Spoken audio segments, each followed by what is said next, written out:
પછી આપણે બાય એટલે દ્વારા એ આપણે બારથી લીધું.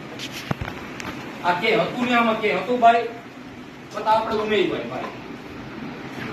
A song is sung by. હવે આ સી છે આ બાજુ જાય શું થાય એ બાજુ એટલે હર થાય ને. સંબંધક સર્વનામ છે. આઈ નું મી, વી નું અસ, યુ નું યુ, ધે નું ધેમ, હી નું હિમ, સી નું હર.